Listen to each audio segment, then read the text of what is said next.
be a fan for a singer like Eddie Fisher, Frank Sinatra, somebody like that. I mean, we didn't dislike him or anything, but it's like we couldn't be fans of, like, well, somebody like that. You know, a middle-aged man.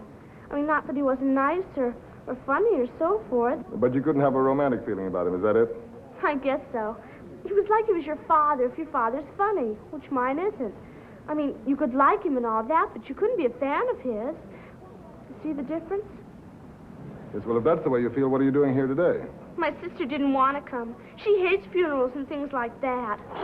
I tried to tell her this wasn't like a funeral. It was like an event, like a premiere or something like that. My sister wanted to go to the Paramount. We flipped a coin, quarter, and I won. They're just going off the air. Okay, well, thanks. Thanks very much, and thank your sister for me. She didn't say anything. Well, thank her anyway. You didn't turn your machine off. You're wasting tape. Oh, thanks. Just don't edit me out of the broadcast. Cross my heart. Big deal.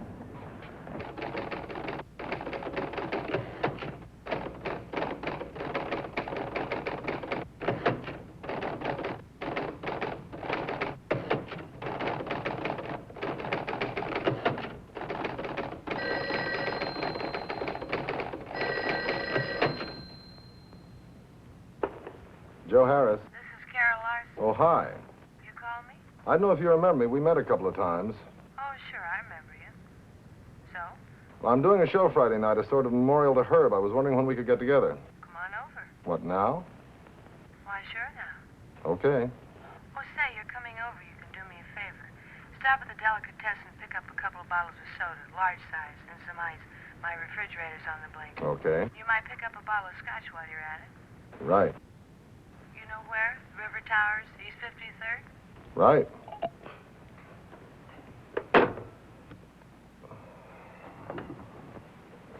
Delivery boy. I remember you now. Joe Harris. How are you?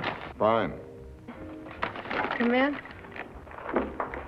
I hope you like scotch. Oh, sure. I drink anything. You like it plain, or with soda, or with water? Doesn't matter.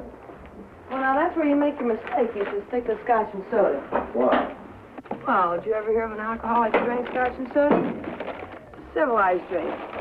See somebody guzzling straight whiskey, and right away you figure they're bucking for AA. It doesn't matter how much scotch and soda you drink. Nobody thinks you're an alcoholic.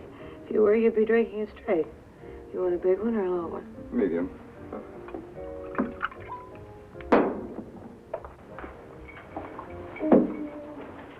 I see you brought along your little tape recorder. I suppose you want me to say something appropriate about how lost I am without the great man, right? Right. Is it true that you're going to inherit a show?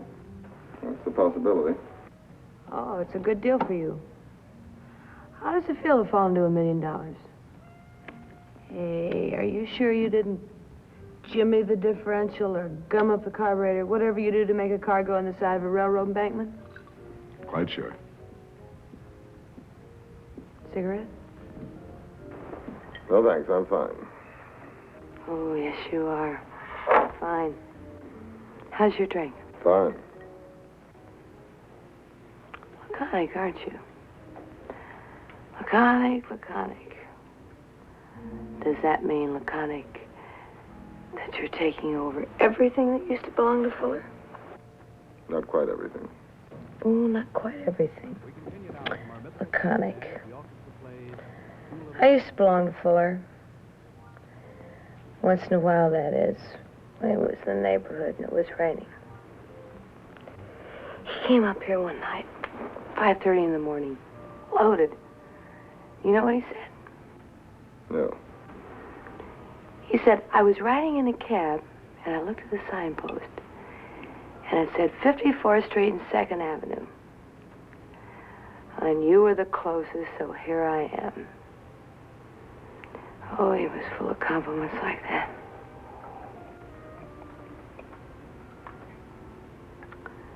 You ever hear me sing? Sure, I heard you sing. Oh, I sing like 10,000 other girls. I sing good, but not great. Good, but not great. My last paycheck was $1,100. $1,100 is a lot of singing. $1,100 a week. Because Herb Fuller liked to drop in on me sometimes. When he was in the neighborhood. Is that the way you look at it? Yeah, that's the way I look at it. Make me another drink. No soda, just ice. You don't have to worry about my passing out on you. I don't do that. I don't get sick either, or loud. People that know me say I'm a very quiet, shy, reserved girl when I'm sober. Or don't you like quiet, shy, reserved girls, Mr. Harris? You think of yourself as a pretty tough little broad, don't you? Oh, I am a pretty tough little broad. You can kiss me now if you want to.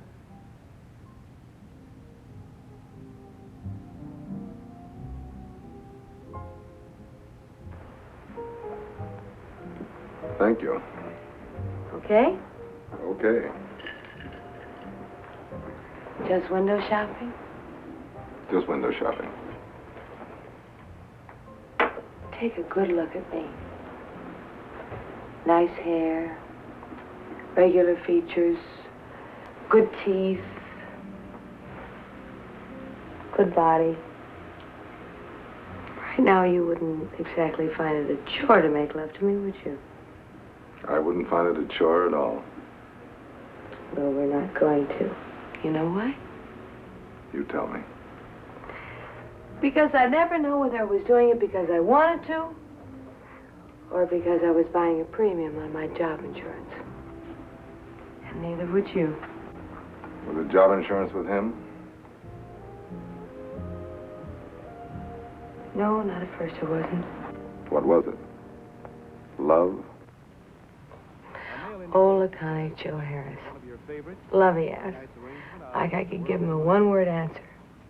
What was it? Love? You didn't really know him, did you? I didn't really know. I was 18 when I sent him that recording of my voice. You sent him a recording? I made a record in one of those penny arcade places. I sang Tea for Two and sent it to Fuller. I wrote a letter saying I was deaf and blind, and I sent a picture in the record. I figured they'd find out right away I was a phony. But maybe I could get to New York before they did. I had to get away from home.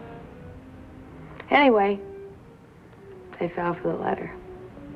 Then, of course, they found out at the first audition I was a phony.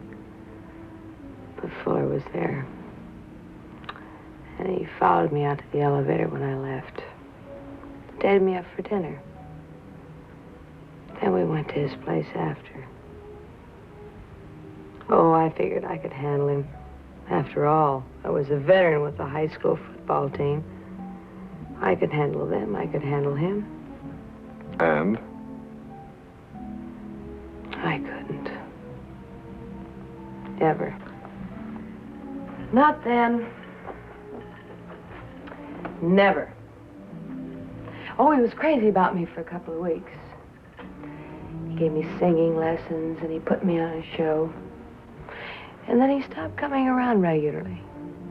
But the thing was, I better be here when he arrived. One night I went to the music hall for the 9 o'clock show. When I got back, around midnight, he was waiting for me, sore as a boil. Don't forget, he said, you belong to me. Anytime I want you.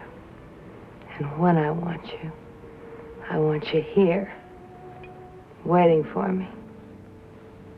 Don't forget. And then he socked me. Split my lip. And now here's the voice of Carol Larson singing The Meaning of the Blues. Listen. Of the sea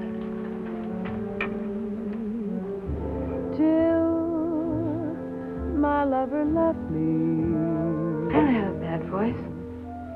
Blue was just a bluebird in a tree.